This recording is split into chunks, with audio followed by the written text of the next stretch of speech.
Saudando a todos, mais uma vez, reunidos aqui em torno da Palavra de Deus, né?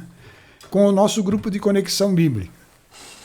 O nosso tema já vai se estendendo, o livro do Apocalipse, e vamos para mais uma etapa. Vamos caminhando. É uma história importante para todo cristão. Ele tem que saber para onde está indo, né? O que vem pela frente. E não ficar aí com eu acho isso, eu acho. A Bíblia ela é algo consistente, que a gente precisa ter muita consciência, né? E esse é o nosso propósito, né? É lógico, precisamos de ajuda. Precisamos do Espírito de Deus, a palavra se revela por meio dele, mas tudo isso Jesus já providenciou para cada um de nós. Então, o que precisa da gente é essa dedicação, essa busca, essa procura. E é isso que tem sido o nosso grupo de Conexão Bíblica, né? Estamos tratando aí desse tema, do final dos tempos, e vamos caminhar, vamos seguir, né? Vamos fazer hoje a nossa oração, mais uma vez, colocando-nos na presença de Deus, em nome do Pai, do Filho, do Espírito Santo, que está conosco. Senhor, vos louvamos por esse dia, por esta oportunidade de falarmos, ó Deus, as coisas eternas, as coisas da palavra de Deus. E pedimos, Senhor, que o teu Espírito tome a frente, que ele siga, Senhor, adiante de nós, trazendo o entendimento, a revelação, aquilo que é necessário para cada um de nós. E que a tua palavra, Senhor, possa prosperar a partir daquilo que está sendo, da semente que está sendo lançada. Pedimos isso na graça de nosso Senhor Jesus Cristo. Amém. Bom, vamos aqui na tela, que ajuda a gente a dar o início das nossas palestras aí, né? O livro do Apocalipse nós temos desenvolvido. A semana passada nós fizemos aí uma reflexão à parte, né? Tratando dos 4 cavaleiros do Apocalipse, que é uma coisa que eu considero importante para o cristão ter essa consciência, né? Como é o propósito de Deus para o cristão, como ele deve ter um vigor, uma força para vencer as adversidades com fé, né? E a questão da fé é fundamental, está escrito mesmo, né? Sem fé é impossível agradar a Deus. Mas agora, terminado esse parênteses que nós fizemos, nós vamos retomar aqui o livro do Apocalipse num período que é o extremo, o período do juízo vai acontecer aí, e do que antecedeu o juízo, os momentos que antecedem o juízo, que está na iminência de acontecer, né? Então, é isso que a gente vai tratar hoje. E é, então, um período que é conhecido como a última semana de Daniel. Está aqui, ó. 42 meses é o período anterior, de um fato importante que acontece aqui no meio, extremamente importante, é o sentido da existência do Evangelho de Jesus Cristo, onde aqui se completa o número dos filhos de Deus, ou está na iminência de se completar. Então esta é a semana para a qual tudo foi feito, a semana de anos, tá? Então é um período que vão acontecer as 2 testemunhas, né?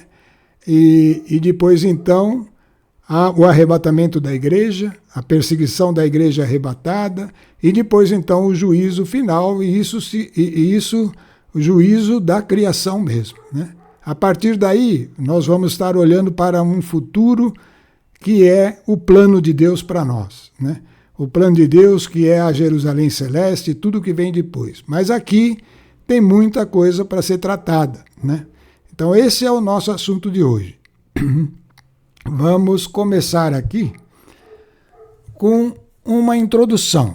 Não é bem no livro do Apocalipse, mas é algo que nós precisamos saber. O que é essa última semana de anos e da onde ela surge?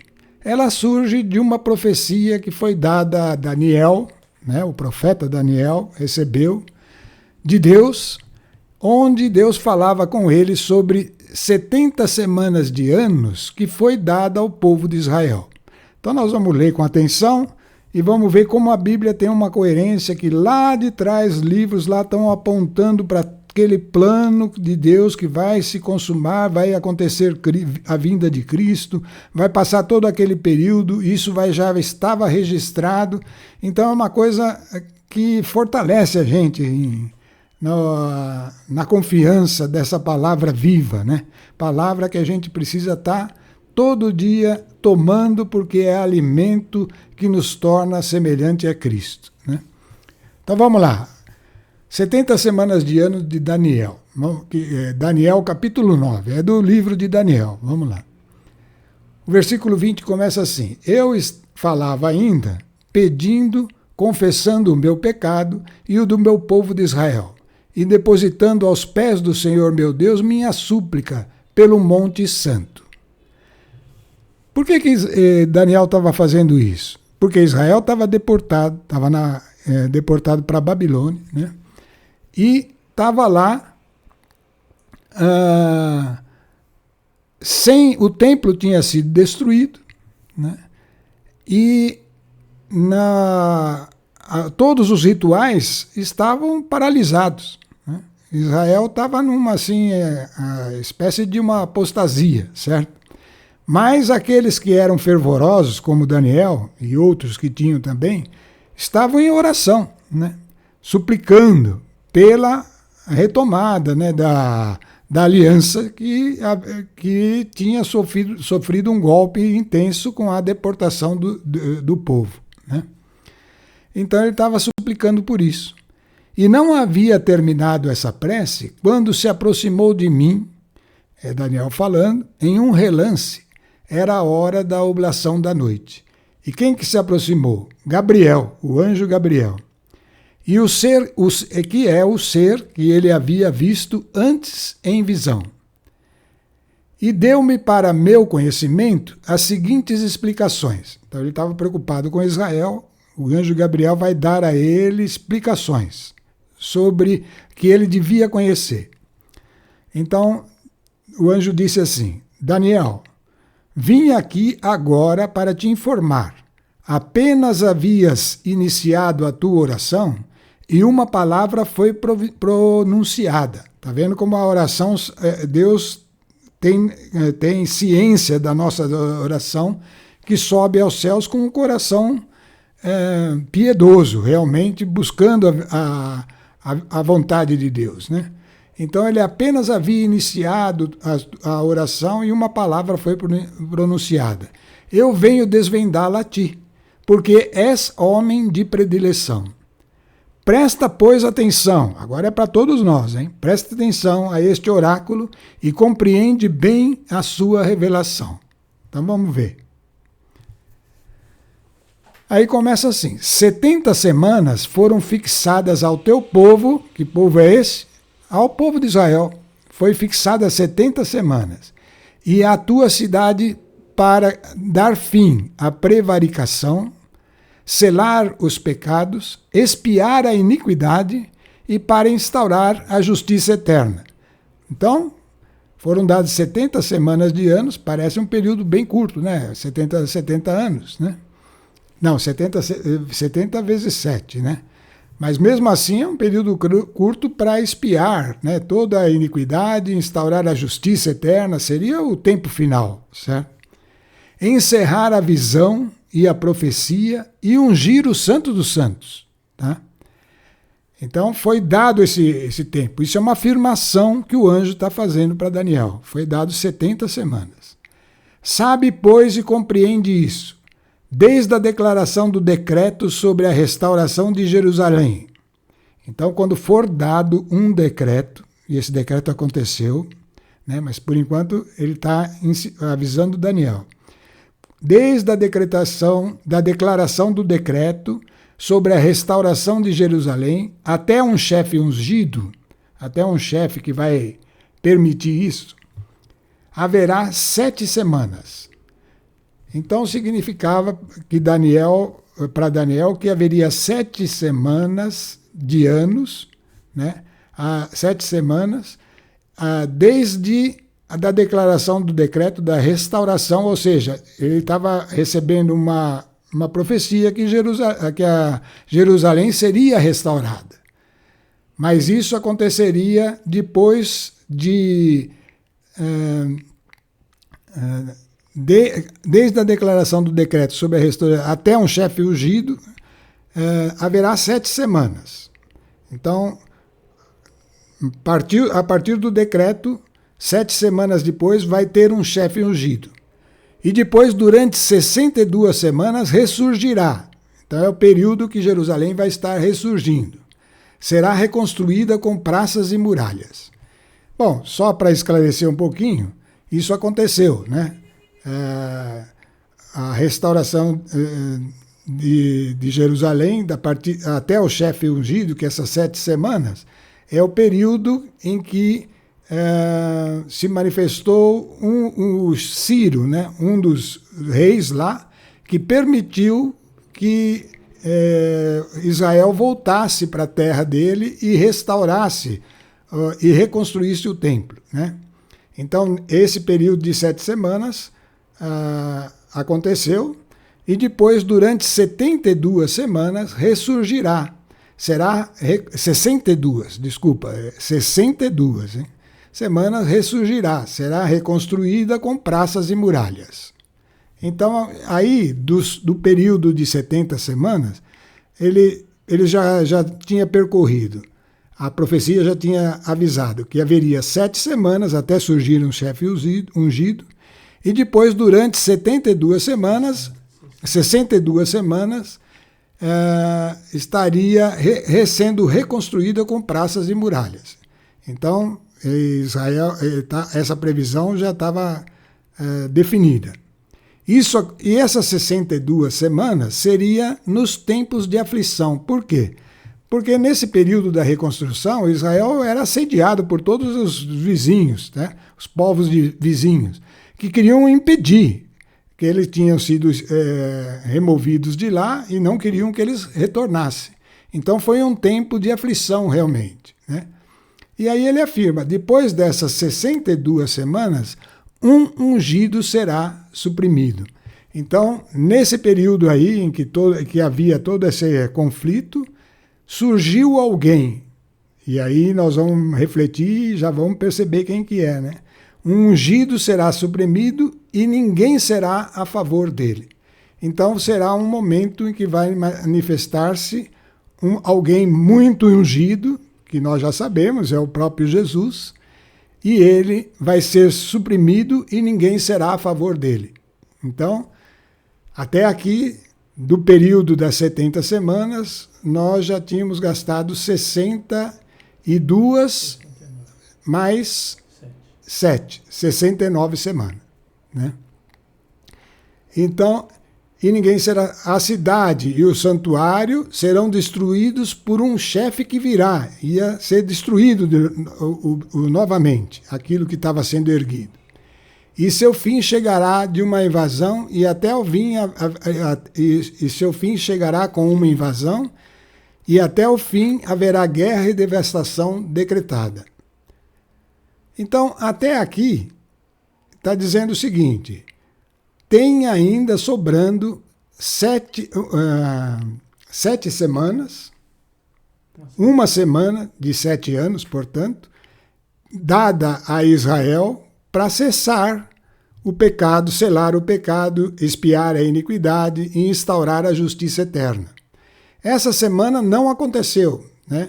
Ela está em aberto, porque o ungido foi suprimido, a cidade e os santuários foram destruídos pelo povo de um chefe que viria, que era o Império Romano, e seu fim chegará de uma invasão, e até o fim haverá guerra e devastação decretada. É a situação que ficou Israel depois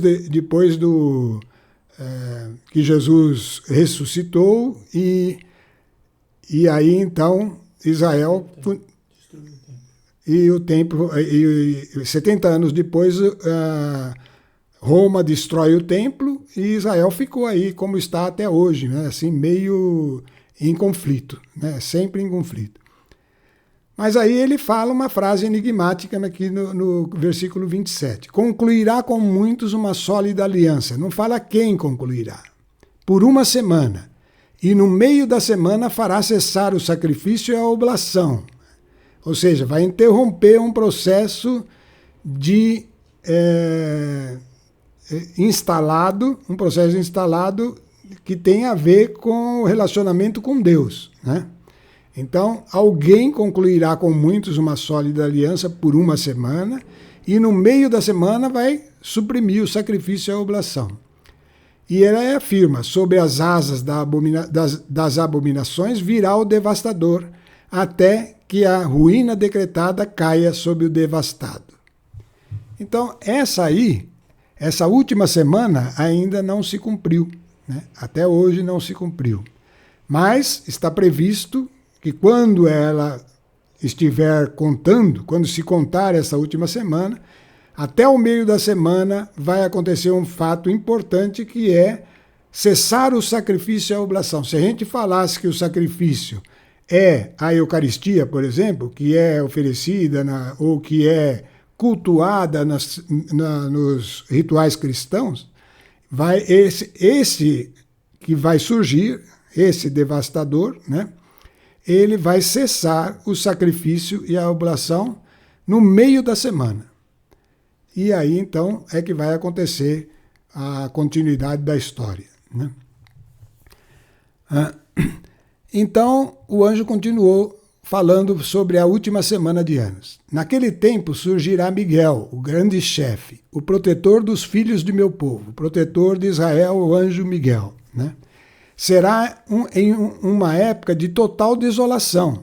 Já está acontecendo aí, as trombetas, né, já chegaram, e elas estão correndo pelo mundo aí, então a consequência do anúncio da segunda vinda de Cristo, que acontece por eventos alarmantes que nós chamamos, que a Bíblia chama de trombetas. Será uma época de desolação, como jamais houve, desde que as nações existem até o momento. Aqui ele já está falando, então, da grande tribulação das taças mesmo, né? Seria porque, como jamais houve, igual desde que as nações existem até aquele momento. Então, entre os filhos de meu povo serão salvos todos aqueles que se acharem inscritos no livro. Então está falando já da salvação final, né? Muitos daqueles que dormem no pó da terra despertarão, uns para a vida eterna, outros para a ignomínia, tá? Dizendo da ressurreição, do juízo final e a infâmia eterna. Os que tiverem sido inteligentes fugirão como o brilho do firmamento, e os que tiverem introduzido muitos no caminho da justiça luzirão como as estrelas, com um perpétuo resplendor. Quanto a ti, Daniel, aí o anjo falou para ele, guarda isso em secreto. Conserva este livro lacrado até o fim do tempo, a final dos tempos. É um livro que ficaria lacrado e que começa a ficar cada vez mais claro para quem está observando. Esse livro está lá, essa profecia está lá na Bíblia, né? E hoje ela está ficando muito clara para quem está estudando a Bíblia, né? Muitos daqueles que a ele recorrerem verão aumentar o seu conhecimento. Tá? Esse livro aí. Continuei a olhar, vi 2 outros personagens mantendo-se cada um sobre uma das margens do rio. E um deles disse ao homem vestido de linho que estava em cima do rio. Vamos ver. Para quando o fim dessas coisas prodigiosas? Então ouvi o homem vestido de linho que estava em cima do rio jurar, levantando para o céu sua mão esquerda, bem como sua mão direita. Pelo eterno vivo será um tempo, tempos e metade de um tempo. É uma maneira de falar de 3 anos e meio. No momento em que a força do povo santo for inteiramente rompida, aquele momento da abominação, né? E que todas estas coisas se cumprirão. Ouvi essas palavras, mas sem entendê-las. Meu senhor, perguntei, qual será a conclusão de tudo isso? E aí o anjo falou para ele, vamos, Daniel, respondeu, esses oráculos devem ficar fechados e lacrados até o tempo final. Muitos serão limpos, agrisolhados e provados. Isso é o período da evangelização. Os ímpios agirão com perversidade, mas nenhum deles compreenderá, enquanto que os sábios compreenderão. Então é isso que é o nosso propósito, compreender isso com a ajuda daquele que é o ajudador, o Espírito de Deus. Desde o tempo em que for suprimido o holocausto perpétuo. Então está vendo o que era aquela abominação? É supressão do holocausto perpétuo. E quando for estabelecida a abominação do devastador, que é a hora que já a igreja chegou num ponto que ela não está gerando filhos para Deus, né? Transcorrerão 1.290 dias. 1.290 dias são mais ou menos 3 anos e meio. Feliz aquele a quem esperar e alcançar 1.335 dias. Aí é um número que está lá na segunda metade da semana, né? Então, essa foi a profecia dada a Daniel.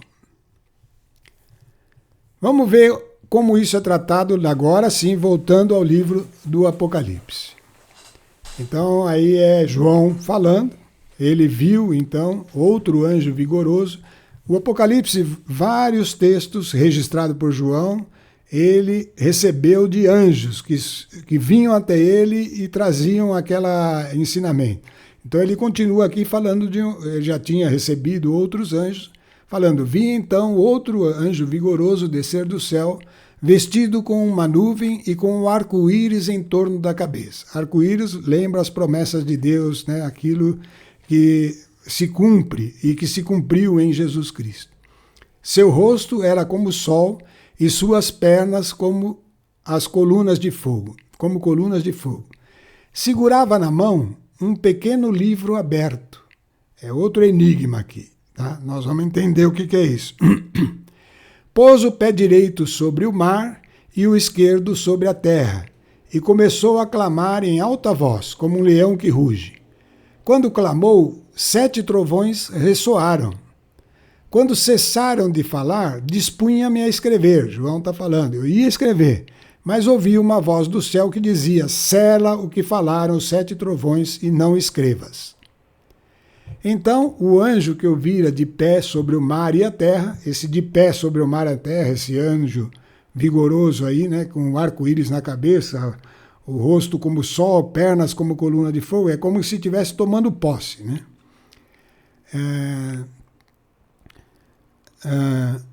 Então o anjo que eu vira de pé sobre o mar e a terra levantou a mão direita para o céu e jurou por aquele que vive pelos séculos dos séculos, que criou o céu e tudo o que há nele, a terra e tudo o que ela contém, o mar e tudo o que o encerra, que não haveria mais tempo. Mas nos dias que soasse a trombeta do 7º anjo, se cumpriria o mistério de Deus, de acordo com a boa nova que ele confiou a seus servos, os profetas.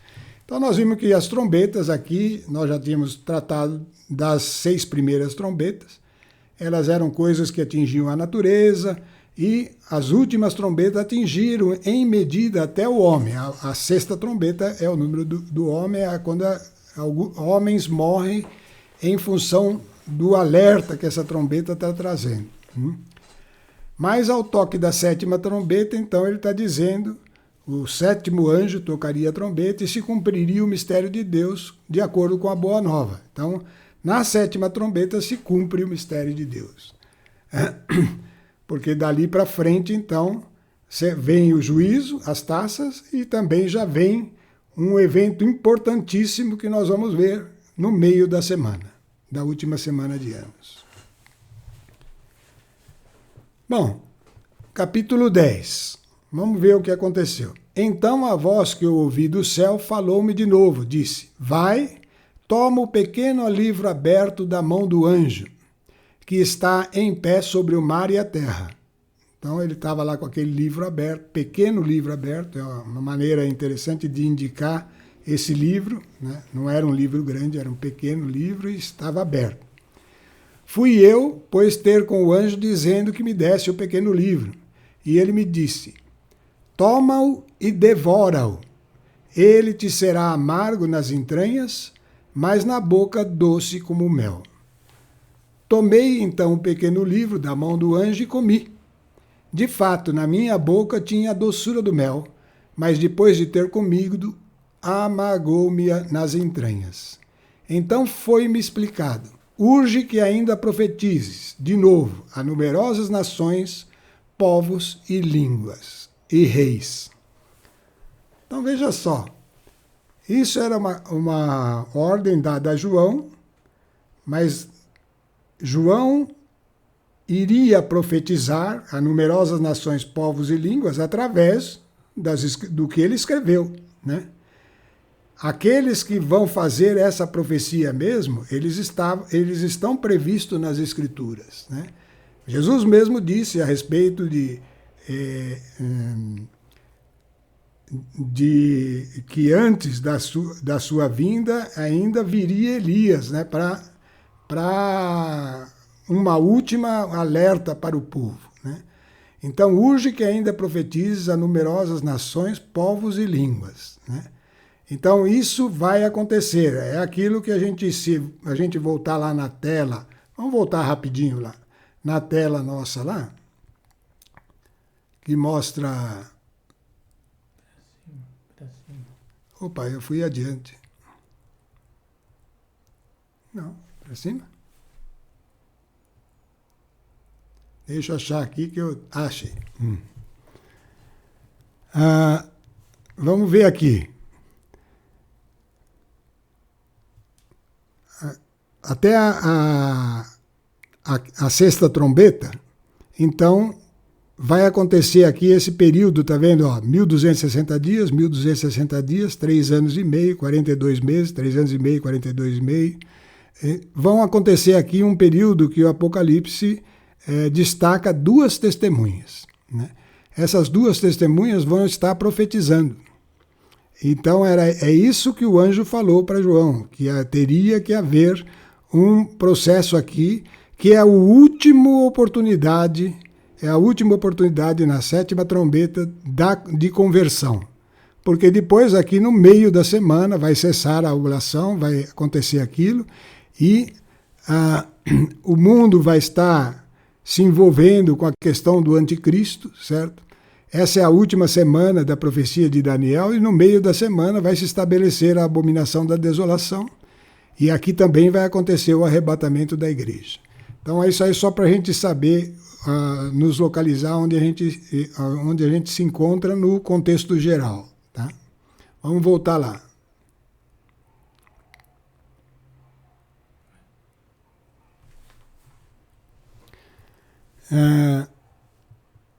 Então cumpriria o mistério de Deus de acordo com a boa nova que ele confiou aos seus servos e profetas. Vamos ver agora, continuando. O envio para profetizar. Ai, caramba, sou quase... Certo. Urge que profetize de novo a numerosas nações, povos, línguas e reis. Nós estávamos aí, agora achei. Referência no Velho Testamento que demonstra a importância desse testemunho. Eu vou mostrar esse paralelo do pequeno livro que aconteceu lá atrás, na época em que Israel estava numa apostasia grande, separado das coisas de Deus, né? E Ezequiel era o profeta. Deus quis que ele profetizasse, que ele exortasse Israel, que acordasse. É um paralelo do que vai acontecer lá no final dos tempos. Então vamos prestar bem atenção aqui. Estamos saindo novamente um pouquinho do livro do Apocalipse, indo lá para o livro de profeta Ezequiel. Vamos ver aí, capítulo 3, versículo 1. Vamos ver o que foi indicado a Ezequiel que fizesse, né? É uma referência que tem no Velho Testamento que demonstra a importância do testemunho. Completar o número exato dos filhos de Deus gerados nesse mundo segundo o propósito de Deus, né? Então vamos lá.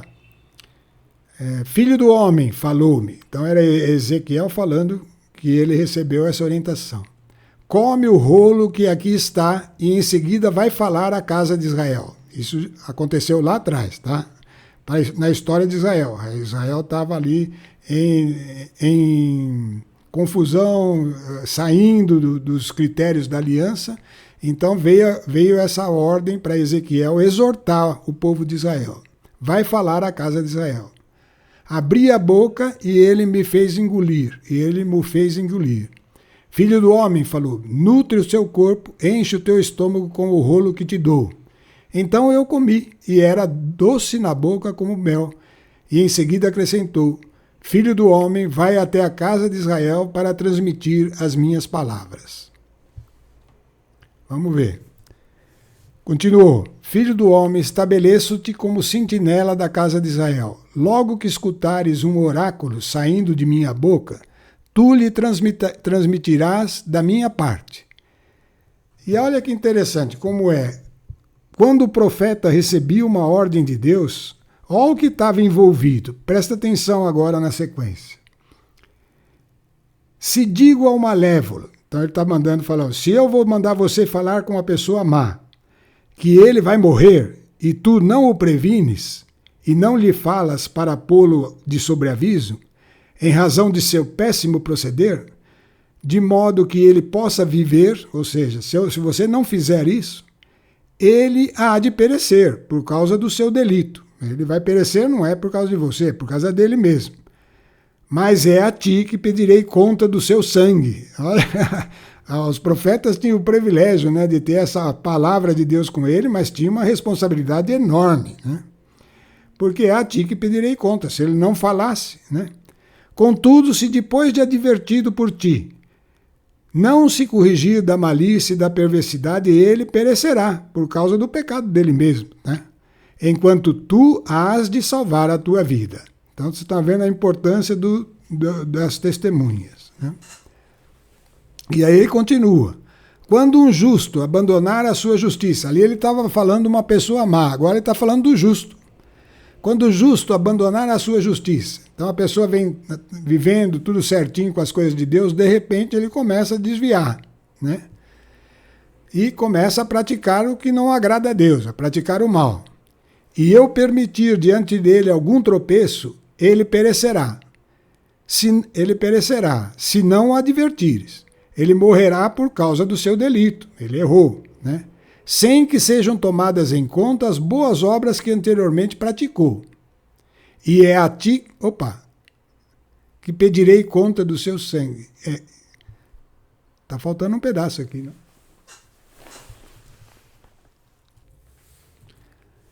Bom, vamos ler outra vez, prestando atenção aqui. Ezequiel 3, né? Do versículo 20 em diante. Quando um justo abandonar a sua justiça para praticar o mal, e eu permitir diante dele algum tropeço, ele perecerá.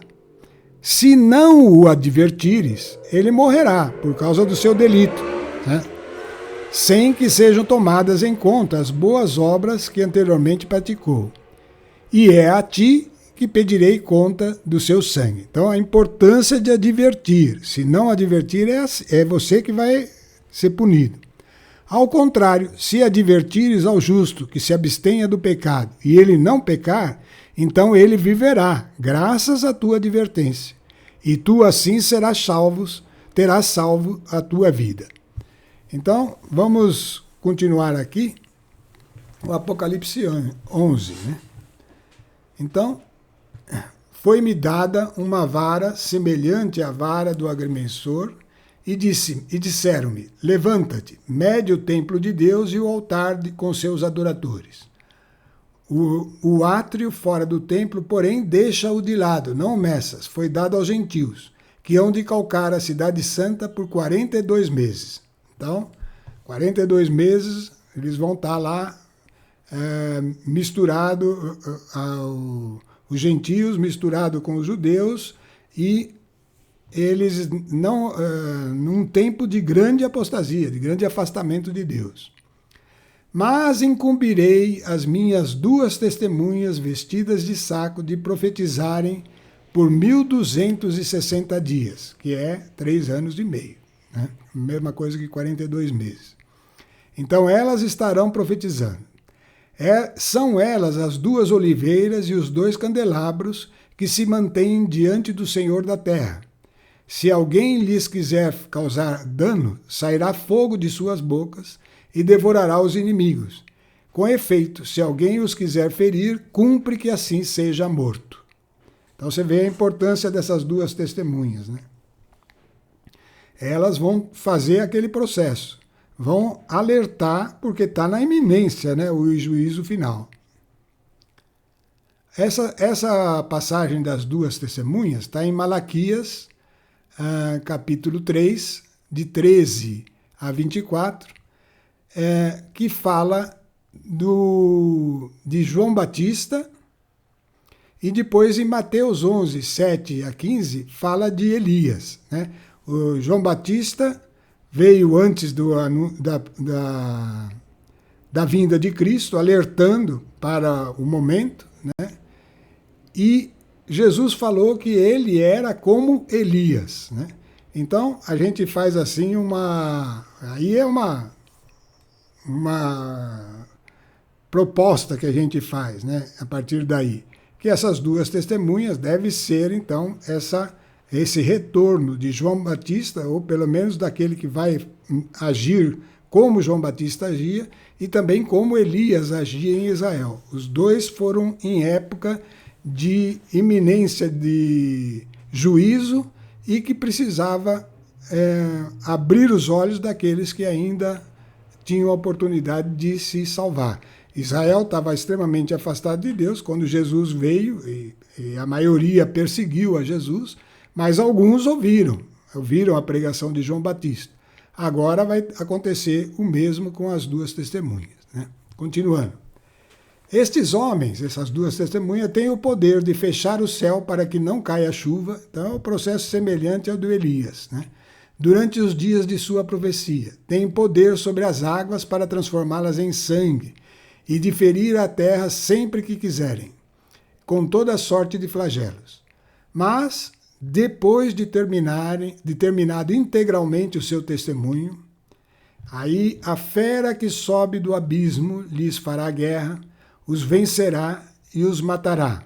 Seus cadáveres jazerão na rua da grande cidade que se chama espiritualmente Sodoma e Egito, onde o seu Senhor foi crucificado. Então, a frase muito enigmática é esse finalzinho aí, né? Essa cidade onde se chama Sodoma e Egito. Sodoma, uma cidade de perdição, de perversão. O Egito, um povo que escravizou o povo de Deus, né? E onde o Senhor foi crucificado, era a situação que estava Jerusalém quando Jesus veio, né? Afastado e não conseguiu reconhecer Jesus, né? Então, o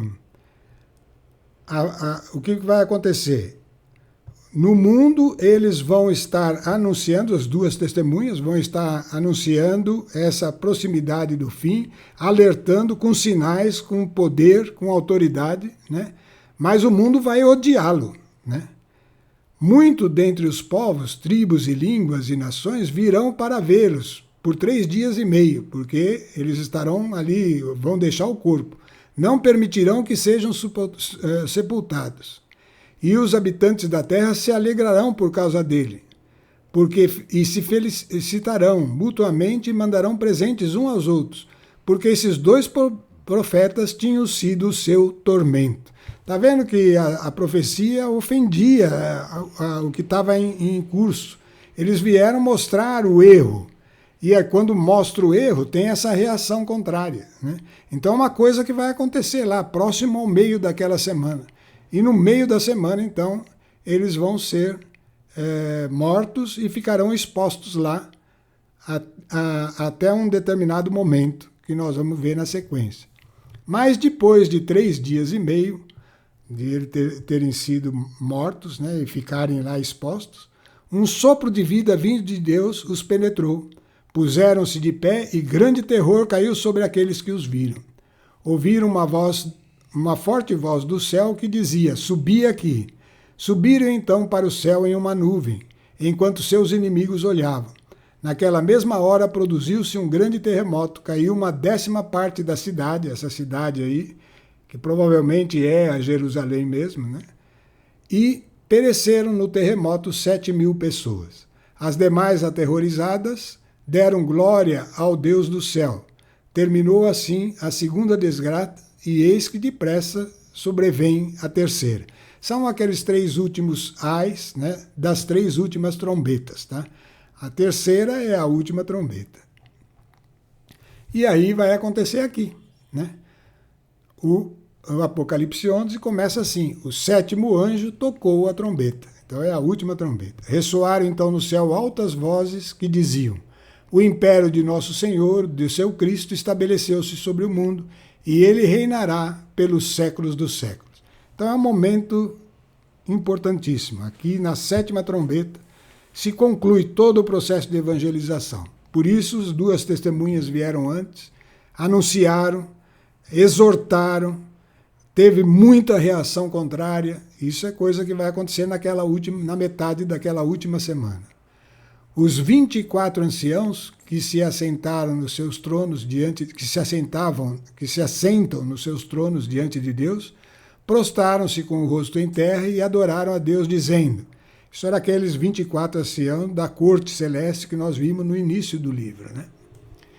Graças te damos, Senhor, Deus dominador, que és e que eras, porque assumistes a plenitude do seu poder real. Então esse é o momento em que vai se caracterizando o reino eterno de Jesus. Irritaram-se os pagãos, mas eis que sobreveio a tua ira e o tempo de julgar os mortos, e de dar recompensa aos teus servos, aos profetas, aos santos, aos que temem o seu nome, pequenos e grandes, e de exterminar os que corrompem a terra. Abriu-se o templo de Deus no céu e apareceu no seu templo a arca do seu testamento. Houve relâmpagos, vozes, trovões, terremotos e forte saraiva. Então a arca do testamento, só para lembrar, é que não foi encontrada nunca, é a arca que ficava lá no Santo dos Santos, né? Construída no tempo de Moisés ainda. Lá dentro tinha as tábuas da lei, que para nós agora é a Bíblia Sagrada, certo? Tinha a vara de Arão, que era quem comandava o povo, né? A autoridade, e tinha o maná dentro da arca, o maná que era o alimento, que é o alimento que nós temos agora, que é a palavra de Deus, né? E ele cumpriu, isso mostra que se cumpriu o propósito. Na velha aliança era o cumprimento da lei, para nós é a renovação, a vida eterna por meio de Jesus Cristo, né? Então, houve relâmpagos, vozes, terremotos e forte saraiva. E aí encerrou o nosso assunto de hoje, né? Nós vamos retomar na próxima semana. Bom, pediria aí para vocês verem com calma, lerem depois esses livros, que a gente fala muita informação ao mesmo tempo, e não é uma coisa simples, né? Não é uma coisa assim muito clara. Mas vai se tornando cada vez mais familiar na medida que você persevera, vai lendo, vai buscando, conhecer a Bíblia como um todo. Essa orientação eu não canso de dar, porque é o que ajuda a gente. Essa é a palavra viva, é um único livro, é tudo o que nós precisamos. Conhecê-la. Não tenha medo de ler a Bíblia porque não vai entender. Pede o Espírito de Deus, ele está aí para isso, e ele veio a nós com esse propósito. Então é nessa fé que nós ousamos falar todas estas coisas, e na confiança de que o Espírito de Deus vai complementar em você tudo o que ele tem para que nós conheçamos e para que nós possamos trilhar esse caminho de vida, esse caminho que conduz àquele momento tão importante, o momento em que Jesus Cristo recolherá a igreja. Nós vamos começar esse assunto na próxima semana, que é o arrebatamento da igreja, tá? Vai acontecer bem no meio da semana. Da última semana, é aquela semana prevista lá no Velho Testamento pelo profeta Daniel. Bom, Senhor, nós vos louvamos e agradecemos mais uma vez por toda a luz que está nessa palavra. Ajuda-nos, Senhor, a mantermos-nos atentos a tudo aquilo que o Espírito de Deus vai nos mostrando. E ao mesmo tempo, Senhor, nos alegrarmos, porque a alegria do Senhor é a nossa força e a proximidade da vinda de Cristo é razão para essa alegria crescer no meio cristão. Que o Teu Espírito, Senhor, nos leve a uma comunhão íntima uns com os outros, para que a vida se manifeste e para que haja, Senhor, mais pessoas se convertendo e mais crescendo a verdade que é Jesus Cristo no mundo. A Ele nosso louvor e glória para sempre. Amém.